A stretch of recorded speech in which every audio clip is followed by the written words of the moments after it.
कि कब हूँ गम के रात की रानी, कब हूँ रजनी गंधा, जब तू निकले लो हो, जब तू निकले लो, चमके सूरतिया जैसे चंदा, जब तू निकले लो। कि कौने बदरा से कजरा मंगवलो, कौने बदरा से कजरा मंगवलो, कौने फुलवा के इतर लगौलू ए मालिन, कि एहो मालिन लाली चुनरिया सोहेला की रूपवा मनवा मोहेला। लाखों करोड़ों चाहने वाले भारत में सूचना जारी है, कई हजारों पे भारी है अमित शाह का जलवा जारी है। मनोज मीर की अपनी आवाज है और मुझे बहुत खुशी है कि हजारों आपको गायक मनोज मीर बनना चाहते हैं। मैं कुछ और बनना चाहता हूँ, मनोज मीर बनना चाहता है। मेरे दोस्त ने मुझे 1200 रुपया दिया भी था। अच्छा प्रोग्राम का, और उसमें 1200 रुपया मेरे लिए बहुत बड़ी। हनुमान चालीसा इसलिए गाया था क्योंकि हनुमान चालीसा में बजरंगबली जी की प्रशंसा है। तो किसी भी व्यक्ति या देव की आप प्रशंसा करेंगे तो आपको प्रसन्न होता है। बसंती चमन में चहकी जाला के हो, उमर ऐसने हो बहकी जाला के हो। तो मनोज मीर और नाइट्स करती प्रोग्राम में 31 दिसंबर 2004 जी। और उन्होंने टिकट भी बेचा, 100 रुपया 150 रुपया टिकट था। अरे वाह। और ये बहुत बड़ी बात है मेरे से कलाकार के लिए, जिसको सिर्फ घर वाले नहीं जानते कोई कलाकार मनोज मीर रखे। उस दोस्त ने कहा कि तुम सूरज हो, तुम यदि चमकोगे। और मेरे पापा मुझे कहा करते थे कि मेरे घर का कोई दीपक है। सोशल मीडिया का आने से एक बहुत बड़ा फायदा हुआ कि जितने हमारे छोटे आर्टिस्ट हैं जिनके पास प्लेटफॉर्म है जी, उनको प्लेटफॉर्म मिला।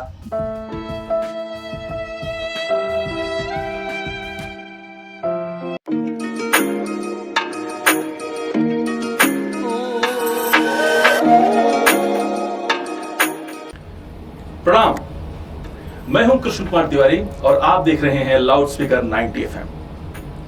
दोस्तों, बहुत कम ऐसे कलाकार होते हैं जिनके पहले ही प्रोग्राम का आयोजन उनके नाम से किया जाए।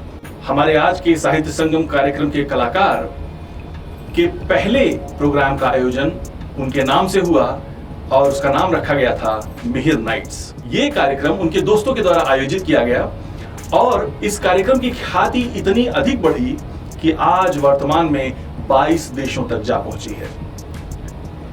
दोस्तों, भोजपुरी के सुप्रसिद्ध गायक, अभिनेता और जिनके फैंस में शुमार हैं हमारे देश के गृह मंत्री अमित शाह जी भी, का हम आज अपने साहित्य संगम के इस कार्यक्रम में स्वागत कर रहे हैं।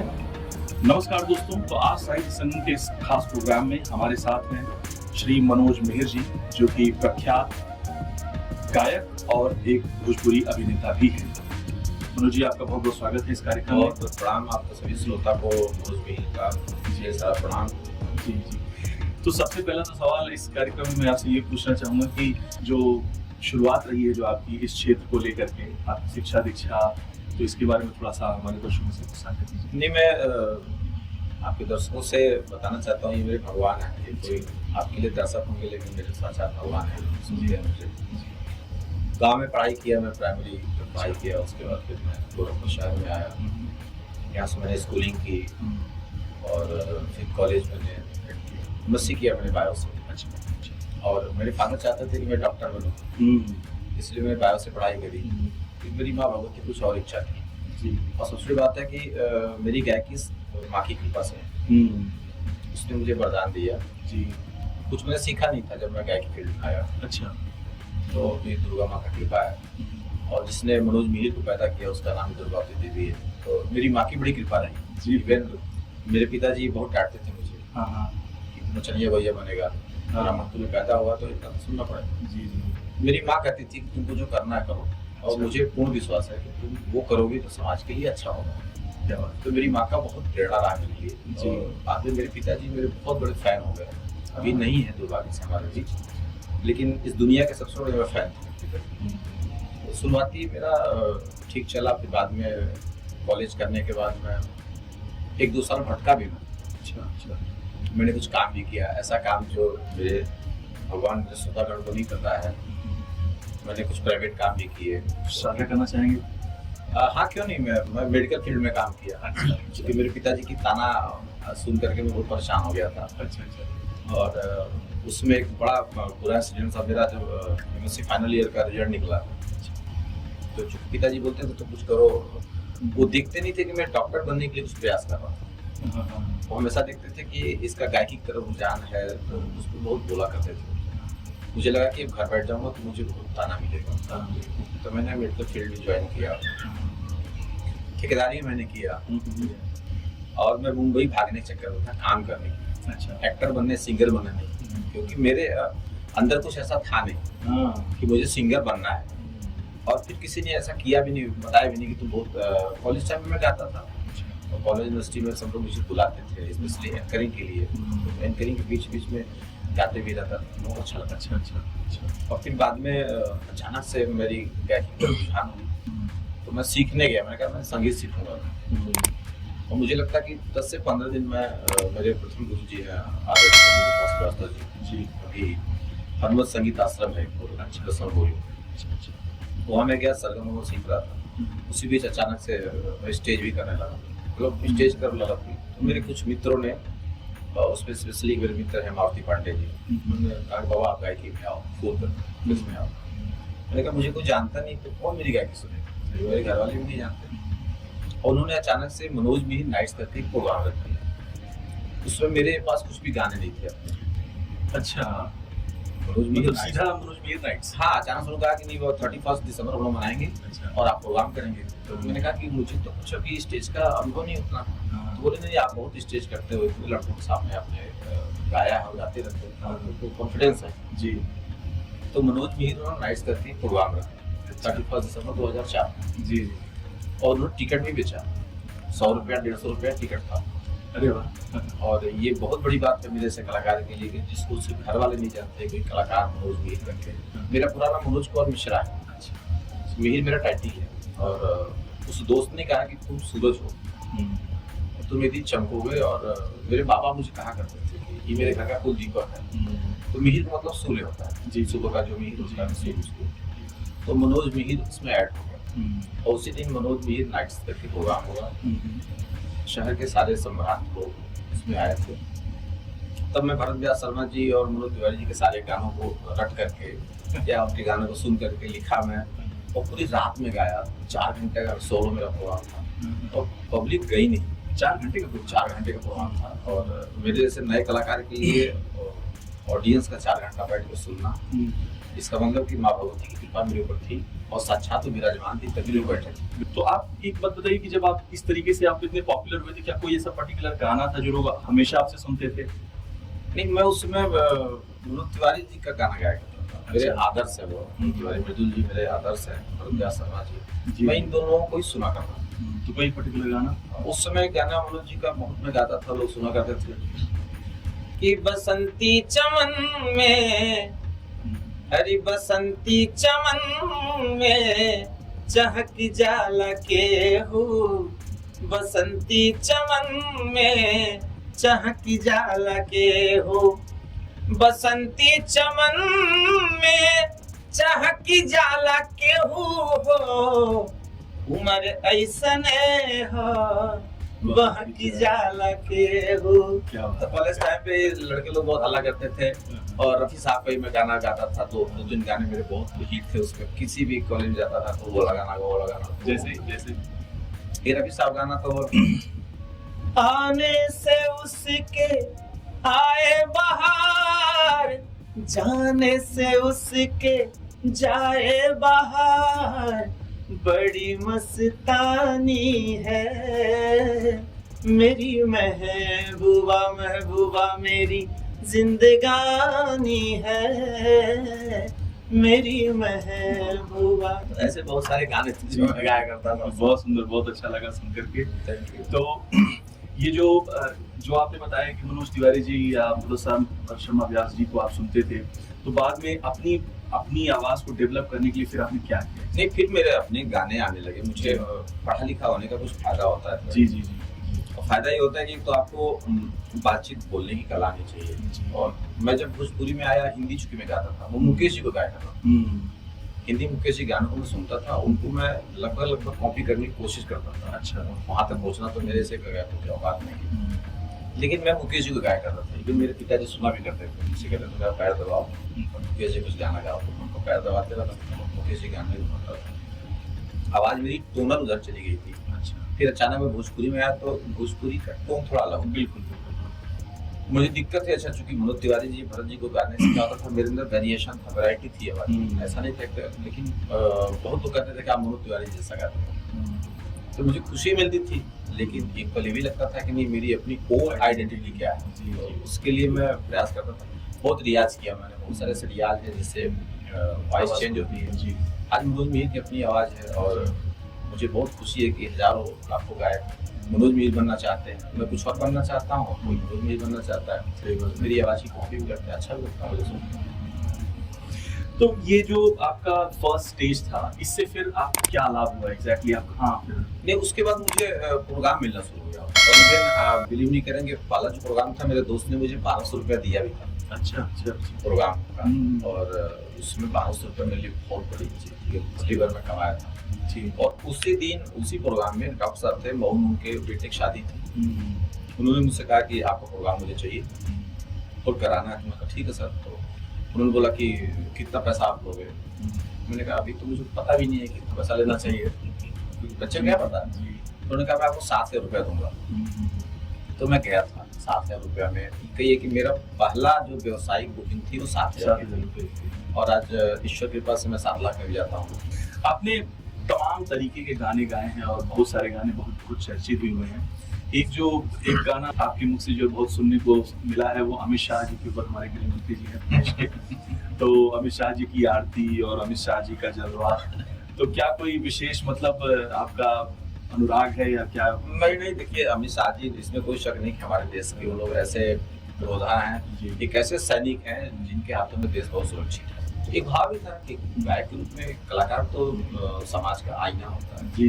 तो मैंने उसमें गाया भी, उनकी आरती भी गाई और इवन चालीसा भी मैंने गाया। बहुत सारे नाच भी हुए, मुझे कई लोगों ने फोन भी किया। 2 लाइनें हो जाएं अमित शाह जी के जलवे से। हर लाखों करोड़ों चाहने वाले, लाखों करोड़ों चाहने वाले, भारत में सूचना जारी है, कई हजारों पे भारी है, अमित शाह का जलवा जारी है, कई हजारों पे भारी है, अमित शाह का जलवा जारी है। ऐसे तमाम गीत में गाया। अब आरती और तो मान लीजिए मैंने गाया, अच्छा रचना अच्छी थी जी, तो मैंने उसको गाया, अच्छा लगा मुझे गा करके। मुझे कोई ऐसा नहीं है कि, और अमित शाह जी उसको सुने भी हैं। अच्छा। बहुत उन्होंने तारीफ की। इवन दिल्ली में गया था, उसका इनॉग्रेशन भी दिल्ली में हुआ है। अच्छा। उसी दिन दुर्भाग्य से भारत पाकिस्तान का युद्ध शुरू हो गया था। शाह जी नहीं आ पाए थे, लेकिन उनकी जगह पे अजय मिस्टिनी जी जो गिरिराज जी, उन्होंने उसका लोकार्पण किया। अच्छा रहा, बहुत लोगों ने उसकी प्रशंसा भी करी। तो अमित शाह जी का फीडबैक क्या रहा उस गीत को सुनने? बहुत आनंदित है वो, स्पेशली आरती सुन करके बहुत आनंदित था वो। और देखिए दुनिया में ऐसा कोई नहीं है जिसको अपनी प्रशंसा अच्छी लगे। जी बिल्कुल, ये वो मनोज मिहिर हो या तिवारी जी आप हो। इवन हम लोग पूजा करते हैं तो हनुमान चालीसा का हर बड़े करते हैं कि रोज हनुमान चालीसा करो। जी। हनुमान चालीसा इसलिए कहा जाता है क्योंकि हनुमान चालीसा में बजरंगबली जी की प्रशंसा है। तो किसी भी व्यक्ति या देव की आप प्रशंसा करेंगे तो आप पे प्रसन्न होता है। समाज के तमाम लोगों को नजरअंदाज करके उसमें बहुत लोग बुराई मानेंगे ना। जी। आप क्यों किसी व्यक्ति विशेष की तारीफ कर रहे हो? आप एक कलाकार हो। मेरे मन का भाव था और शुक्ला जी का रचना थी, गा दिया। ठीक है वो। तो आप एक गायक के रूप में स्थापित हैं आज भोजपुरी की दुनिया में, और आप एक अभिनेता भी हैं। वो फर्स्ट ब्रेक क्या था आपका फिल्मों और एज अ सिंगर? नहीं, मैं एक्टिंग तो कभी किया नहीं था, और जब मैं गायकी में आया तो रील का जमाना था। जी। और मुझे याद है उस समय मनोज तिवारी जी का पहला कोई कैसेट आया था जिसमें वीडियो बना था फूलों का बेटा। उस समय से वीडियो का चलन शुरू हुआ था, मतलब पर्दे पर कलाकार देखना शुरू हुआ था। जी। और मेरा उसमें कोई वीडियो नहीं आया था। मेरा पहला कैसेट व्यवस्था बड़ा टाइप का करके गाना था, पुराना गाना, तो मेरा वीडियो बनाने था। फर्स्ट टाइम मुझे फिल्म मिली। सुधाकर पांडे जी अभी हमारे बीच नहीं है, लेकिन उन्हें भोजपुरी का सुभाष भाई कहा जाता है। अच्छा। उनकी चौथी फिल्म में हीरो रहा, मैं अमीर हुआ, रंग के बसंती चोला वाली फिल्म। जी। मेरे जीवन का पहला कैमरा मैंने फेस किया और आपको विश्वास नहीं होगा, ईश्वरी कृपा मेरे ऊपर रही कि पहला ही मेरे जीवन का कैमरा हुई इतनी बड़ी फिल्म, इतने बड़े प्रोड्यूसर की फिल्म। और मेरे हुआ उस समय नाम उनका हो गया था, तो स्थापित हो गए थे। सामने एक आर्टिस्ट होता है, एक फॉलोअर में चलता है, लेकिन मेरे जीवन का पहला शॉट ही बिना रीटेक के ओके हो गया। क्या बात। और मुझे याद है कुछ 1 मिनट के आसपास का वो डायलॉग था, कोई गुंडा उंडा बने थे हम लोग उसमें। अच्छा। तो उसमें किसी को हड़का रहा था मैं, और तो कॉलेज वाला मेरा सब दिमाग में आ गया। कॉलेज टाइम पे आदमी हर तरह का जीवन जीता है जी। तो मेरा पहला जीवन का शॉट बिना रीटेक के ओके। क्या बात। ये मेरे ऊपर पहला मेरे जीवन का कार्यक्रम इतना बड़ा हुआ। जी जी जी। और पहला मैं कैमरा फेस किया तो बिना रीटेक का ओके। अब आजकल तो सोशल मीडिया का जमाना है, आपकी बातचीत में वो रील की बात भी अभी आई।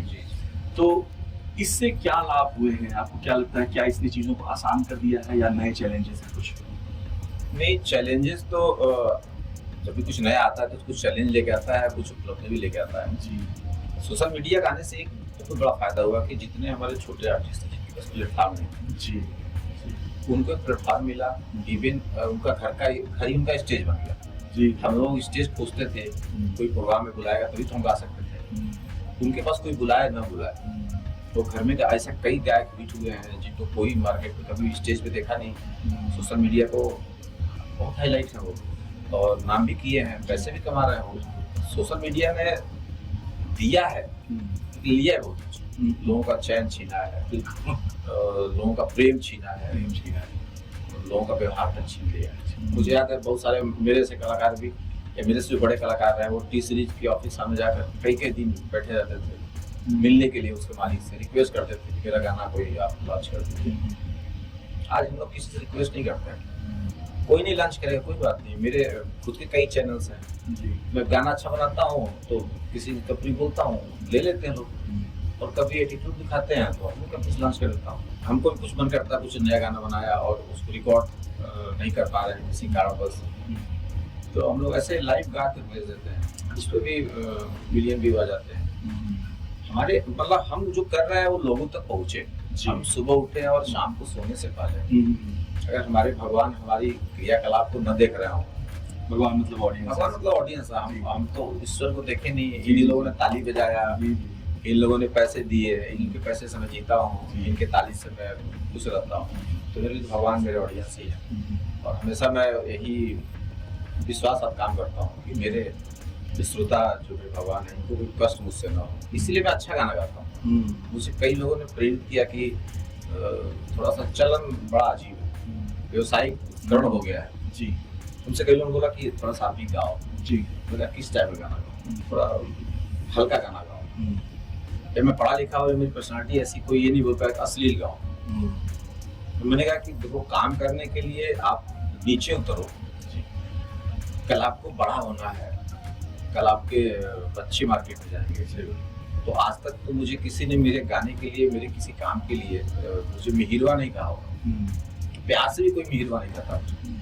मतलब इवन उनके दिल में इतना इज्जत बनाया हूँ मैं अपनी गायकी के माध्यम से, अपने अच्छे गानों के माध्यम से। कोई बोलता है मनोज मिहिर बोलता है, मनोज मिहिर जी बोलते हैं, कल को मेरा बच्चा रोड पर जाए तो ये ना बोले कि अरे ये मिहिरवा, अरे वो जो बहुत गंदा गाना गाता है उसका बेटा है। तो मेरा बेटा उसमें खुश नहीं होगा। उपलब्धि सिर्फ अपने लिए नहीं होती है जी, आपके आने वाली पीढ़ी के लिए भी होती है। ऐसा उपलब्धि बनाओ, आने वाली पीढ़ी भी आपकी उपलब्धि पर खुश है। ये सवाल आपका बड़ा ही प्रासंगिक इसलिए है, जो आपने बात अभी कही बहुत प्रासंगिक इसलिए है क्योंकि हाल के दिनों में तमाम ऐसे जो भोजपुरी कलाकार हैं कि भोजपुरी में जो अश्लीलता है ये बहुत ज्यादा पांव पसार चुकी है और बीते मुझे लगता है 2 दशकों से भी अधिक हो चुका है। तो इस चीज पे आपका क्या मत है? नहीं, मैं इतना जानता हूँ, देखिए क्योंकि आप उसी इंडस्ट्री में हैं। एक बहुत बड़ी बात हम लोग पढ़े भी हैं कि विद्या प्रदान विनय। अगर आपको शिक्षा नहीं है तो आप ना आपको चलने का ढंग आएगा, ना बोलने का ढंग आएगा, ना कुछ करने का ढंग आएगा। ये हमारे भोजपुरी इंडस्ट्री का दुर्भाग्य है। तो जब आदमी को यही नहीं पता कि मैं जो कर रहा हूँ व्यवसाय तो उसका हो रहा है, इसका परिणाम क्या होने वाला है। आप किसी भाषा को रिप्रेजेंट कर रहे हैं, आप सिर्फ गायकी नहीं कर रहे हैं। हमारी मातृभाषा भोजपुरी, हम अपनी माँ की भाषा को कितना इज्जत दिला रहे हैं या उसे कितना बेइज्जत कर रहे हैं जी, ये हमारे बहुत डिपेंड करता है। तो इन कलाकारों ने नाम तो अपना बहुत कमाया, लेकिन हमारी मातृभाषा को बहुत नीचे गिराया। आज इवन हम लोग सर्वाइव करते हैं, कहीं मुझे जाते हैं लोग पढ़ लिख के गायक लोग बोलते हैं कि कोई इंट्रोड्यूस करता है कि ये फला। मुझे याद है कि मैं गया था दिल्ली में, एक IAS अधिकारी थे, तो मुझे जानते नहीं थे वो, लेकिन पर्सनालिटी से बोले कि एक आर्टिस्ट, तो परिचय कराए मनोज मिहिर जी है, भोजपुरी कलाकार। तो तुरंत कह रहे यार आप लोग भोजपुरी यार तो अच्छी वो होता है, लेकिन सर आपने मुझको नहीं सुना कभी? बोले नहीं सुना। मैं आपको टाइम सुनाता कुछ गाने, तो मैंने कुछ गाने सुनाए भोजपुरी। बोले यार ये भोजपुरी यार तो फिर तो क्या मैं सुनता हूँ? मैं कहा आप वो सुनते हैं जो लोग अपना दुकान चलाना जानते हैं, तो दुकान चलाना चाहते हैं, उस दुकान से समाज में कुछ मैसेज नहीं देना चाहते, कुछ अच्छी चीज नहीं बेचना चाहते हैं, इवन ब्लेम करते हैं लोग, पब्लिक सुनना चाहती है तो हम सुनाते हैं। हाँ, ये तर्क आता है। ये कई मुझे लगता है कुछ जो प्रमुख कलाकार हैं जिनका भी मैंने अभी नाम लिया, और भी कुछ है हाँ, जिन्होंने ये तर्क दिया है, मतलब डिफरेंट पॉडकास्ट में बैठ के बाकायदे जो इंटरनेशनल लेवल पे भी देखे जाते हैं उस पर ये तर्क दिया है, क्योंकि समाज देख रहा है। आप देखना बंद कर दिए, हम बनाना बंद कर दिए। ये रास्ता कौन दिखा रहा है? जी बता तो हम रहे ना आपको। जी। पहले हमने आपको परोसा, आप समोसा अगर बनाते हैं, अभी समोसा 3 कोना आता है, जी जी। अब उसको 4 कोना बनाइए, 5 कोना बनाइए, तो लोगों को तो मैंने दिया ना मार्केट में, जी। मैंने अब दिया, फिर टेस्ट के हिसाब से लोगों ने पसंद किया। आज भी कोई ये कह दे कि कोई भोजपुरी ऐसा गंदा वाला गाना जो चुपके से गाड़ी में सुनते हैं, मेरा तो सपना है कि VIP घर में बेडरूम में मेरी भोजपुरी बजे। अच्छे काम की पूछ है, आप दे तो जी। और वजह से कुछ बहुत अच्छे कलाकार मार्केट में आ रहे हैं जो अच्छा गाने की कोशिश कर रहे हैं, और वाकई में वो अच्छा करना चाह रहे हैं, और एक दिन आएगा, अब आ गया जमाना, अब अच्छा गाना सुन रहे हैं। कई जगह वो लोग पुराने जो गाने आते थे उस टाइप कुछ गाइए, हम लोग गा रहे हैं। शुरुआत तो किसी न किसी करनी पड़ेगी। अब भीड़ में खड़ा होना कि एक नया भीड़ बनाना है, तो आप अक्सर लोग गाने जाते हैं भजन, विदेशों में ज्यादातर बुलाया जाता है हम लोग को भजन गाने। अच्छा। आपको बताऊं, मैं शास्त्रीय या ऐसा लोकमंच के लिए कम बुलाया जाता है, हम लोग जो रोमांटिक सॉन्ग्स गाते हैं, जी। ऐसे भोजपुरी गानों के लिए कम बुलाया जाता है, भजन के लिए बुलाया जाता है। तो भजन में तो एक आस्था जुड़ी रहती है, जी जी। लोग सुन लेते हैं। और जिस दिन इन लोगों का प्रोग्राम बुला करके लोग रंगारंग कार्यक्रम कराने लगते हैं, तो इनकी जो भद्दगी देखेंगे ना विदेशों बैठे इन लोगों को भगा देंगे। यही सौभाग्य है कि अभी विदेशों में जागरण के नाम पर बुलाया जाता है। वहाँ बुलाते हैं, कब जन्माष्टमी बुलाते हैं, शिवरात्रि बुलाते हैं, नवरात्रि बुलाते हैं। जी। मैं भी जाता हूँ, 9 दिन भजन करने जाता हूँ। तो भजन में आप क्या गाओगे? आप भोजपुरी हिंदी कुछ भी गाओगे, भाव रहता है, तो भाव में तो भाषा का विरोध देता है आदमी को, अच्छा लगता है। जी। अभी आपने बताया आपने विदेशों में भी तमाम कार्यक्रम किए हैं, कोई ऐसी चीज जो आपसे बहुत लोग सुनना चाहते हैं विदेशों में जाकर के?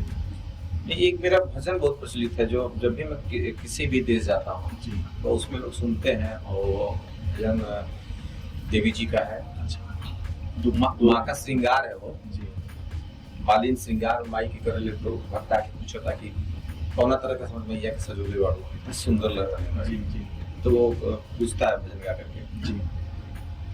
कि कौने बदरा से कजरा मंगवलू, कौने बदरा से कजरा मंगवलू, कौने फुलवा के इतर लगौलू ए मालिन, कि एहो मालिन लाली चुनरिया सोहेला की रूपवा मनवा मोहेला, कि एहो मालिन लाली चुनरिया सोहेला की रूपवा मनवा मोहेला।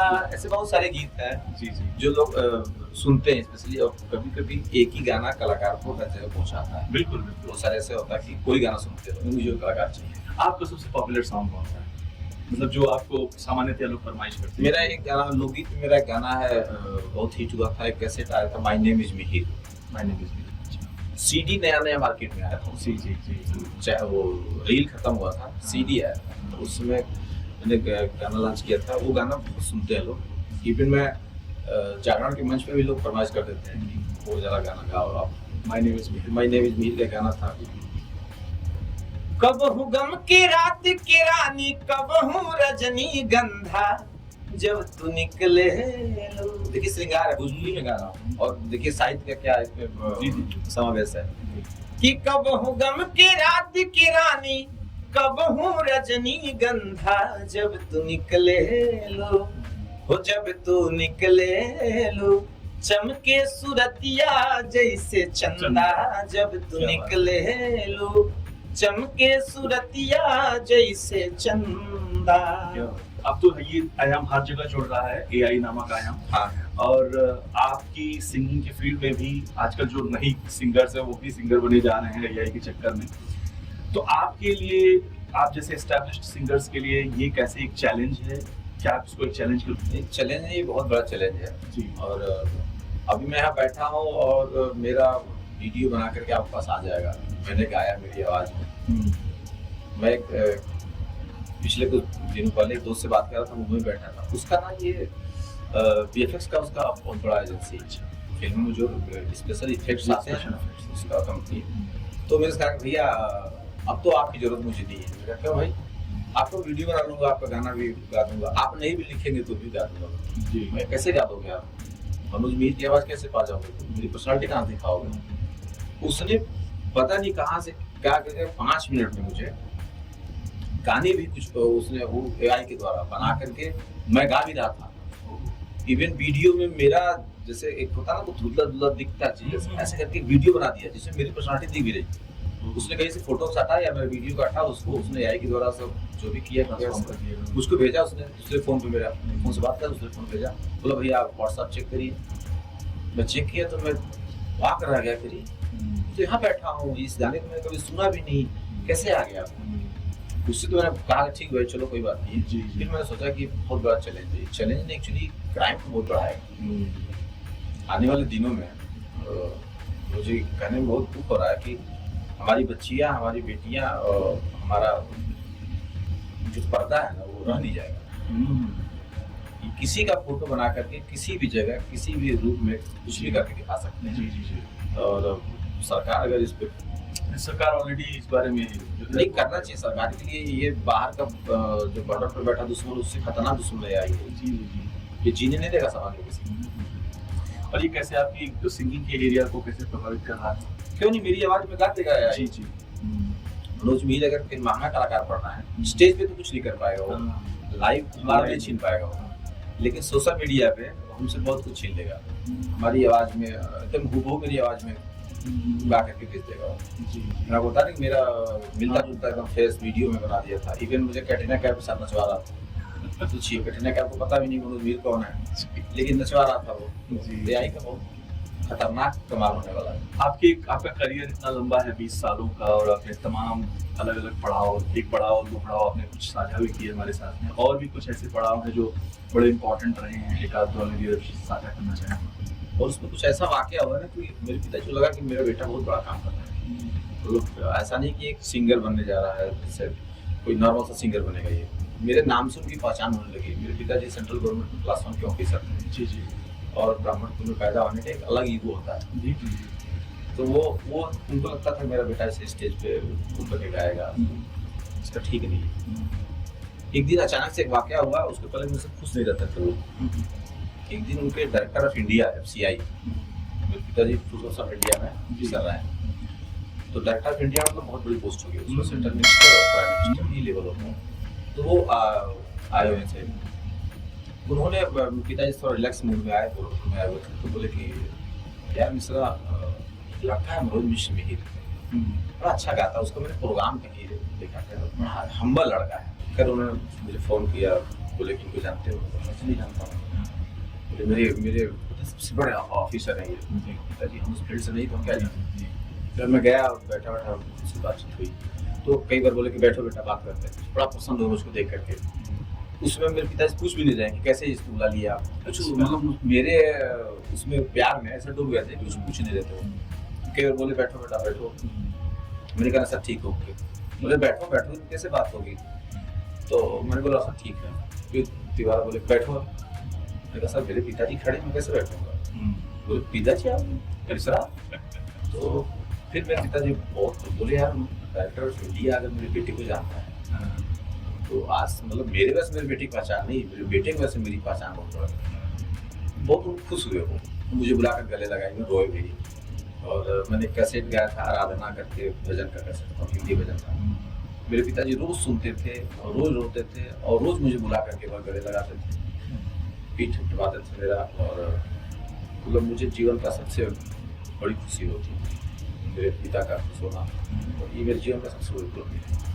मेरे गायकी का ये मेरी माँ का दिया हुआ ये वरदान मेरे लिए उसी दिन सही सिद्ध हो गया जिसे मेरे पिताजी ने सबसे। क्या बात है। मैं शुरू से बहुत विनम्र, बहुत सरल रहा हूँ घर में भी, सबका बात सुनना करना। हम 5 भाई बहन, 5 भाई एक बहन है, 6 लोग मेंबर हमारे घर में, और उसमें एक किसी अलग पुत्र के, जैसे मेरी माँ सब बेटों को बहुत प्यार करती है, उसको थोड़ा अलग से ज्यादा प्यार करती है, थोड़ा सा एक अलग सा। तो पता नहीं आप गाँव में जीवन जिये बड़े नहीं, जैसे गाँव में जब चाय पहले पड़ते ना, ज्यादा लंबा परिवार है, तो उन्होंने हम लोग अम्मा थोड़ा सा हमारा चाय बढ़ा दिया, तो अम्मा सबको दीदी थोड़ा सा हमारे एक भूत जो था ना कि जैसे हम लोग भजन गाते कि अरे हमारा पर प्यार तनी औरी बढ़ा द, ममता के मूरत दिखला द, हमरो जिंदगी मैया बना द। तो हम गा देते थे ऐसे। 2 लाइनें पिताजी को, कुछ ऐसा। पिता ही छाँव है, पिता छत है, पिता ही मेरा अभिमान, पिता ही मेरा अभिमान। इंतजार रहे आज पिता नहीं है तो मेरे कोई अरमान।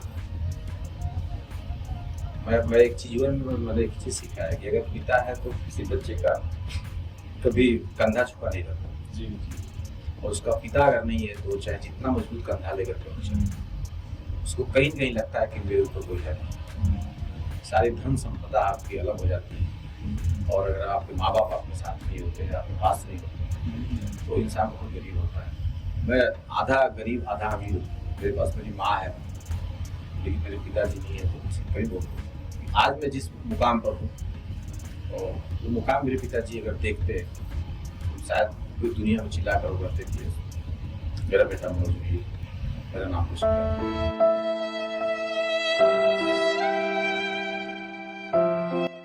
जहाँ पे मैं ये आपसे जानना चाहूँगा कि भारत एक युवा देश है, और जो भी यहाँ युवा हैं वो अलग अलग तरीके के क्षेत्रों में जा रहे हैं। आप चूंकि गायकी के क्षेत्र में हैं, अभिनय के क्षेत्र में हैं, भोजपुरी दुनिया जो है यहाँ पे बहुत बड़ी संख्या है बेरोजगार लोगों की, और बहुत से ऐसे लोग हैं जो गायकी और अभिनय के क्षेत्र में अपना करियर बनते हुए देखना चाहते हैं और प्रयास भी कर रहे हैं। आपको इंस्टाग्राम, यूट्यूब ऐसी जगहों पे देखने को मिलता होगा। क्या कहना चाहेंगे उन लोगों से हमारे माध्यम से? मैं इतना जरूर करना चाहूँगा, नए हमारे जो यूथ आ रहे हैं, कोई भी काम करो, कोई भी उपलब्धि आप हासिल करो, ऐसा कुछ संसार में है ही नहीं जो इंसान न कर पाए। सब हासिल करना, लेकिन समाज को खोकर, समाज को कुछ देकर हासिल करना। ऐसा कुछ समाज को देना जो आप प्रेरणा बनो किसी। ऐसा ना बनो कि समाज आपसे दूषित हो। कोई भी काम आप करें, हर काम को तालीम मिलेगी, सराहना मिलेगी। अच्छा करोगे तो चौराहे पे दौड़कर आपके पीछे दौड़ेंगे लोग, और अच्छा काम नहीं करोगे तो चौराहे पे आपको दौड़ा भी लेंगे आपको। जी। तो आपके पीछे दौड़ने लोग, मतलब आपको दौड़ाएं। ये मेरा सबसे रहता है कि कुछ भी करो तो अच्छा करो, अपने लिए करो, पहले अपना देखो, अपने बाद अगर किसी का देखो तो समाज का देखो, और अगर समाज को देखोगे तो अपने लिए कुछ बुरा नहीं, अच्छा ही करो। तो इस बातचीत जो भी अभी आपने कहा, तो उसको समर्थित करते हुए कुछ 2 लाइनें हो जाए एक बार यहाँ पे। हरि दोषी अनाज बाकी दोषी समाज बा। क्या बात है। एक हमारा गाना आया था, बहुत हिट हुआ था ये। मैं समाज के लिए गाता हूँ, कोई व्यक्ति नहीं बुरा है, या तो हमारा रहन सहन बुरा है, या माहौल ऐसा बुरा है, कुछ भी बुरा हो, लेकिन हमें बुरा नहीं करना है। इसीलिए मैं गा रहा हूँ कि दोषी समाज बा कि दोषी अनाज बा। हरि बिगड़ल विधाता काहे सबके मिजाज बा। बिगड़ल विधाता काहे सबके मिजाज बा। दोषी अनाज बा कि दोषी समाज बा। बिगड़ल विधाता काहे सबके मिजाज बा। बिगड़ल विधाता काहे सबके मिजाज का सही बात है। क्या बात है, बहुत सुंदर, बहुत अच्छा लगा आपसे बातचीत करके। और मैं ये भी देख रहा हूँ कि हमारी बातचीत में जो बहुत सारी ऐसी बातें भी निकल करके आई हैं जो लोगों को बहुत मजा आने वाला है सुन करके, और मुझे लगता है कि काफी एंजॉय करने वाले लोग इसको। नहीं, लोग एंजॉय करें, मेरी यही इच्छा है। मैं जब तक जीऊँ तब तक मेरे वजह से सिर्फ लोग एंजॉय करें, और मुझको देखकर पसंद रहे लोग। मैं ऐसा काम करूँ, ऐसा लोगों से प्रेरणा मिले। मैं आपकी श्रोता सभी श्रोताओं के श्री चरणों में प्रणाम करता हूँ। मुझ पर आशीर्वाद बनाए रखें, लाउड स्पीकर 90 FM पे अपना आशीर्वाद बनाए रखें, क्योंकि जब तक आपका आशीर्वाद है तब तक लाउड स्पीकर की आवाज़ भी गूंजेगी, मनोज मीर की आवाज़ भी गूंजेगी।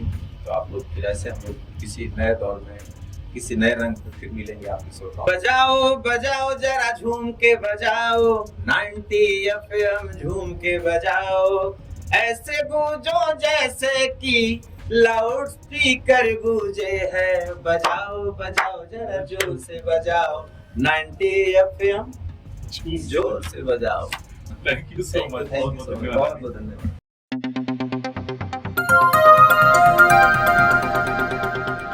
बजाओ जरा झूम के बजाओ, बजाओ बजाओ जरा झूम के बजाओ।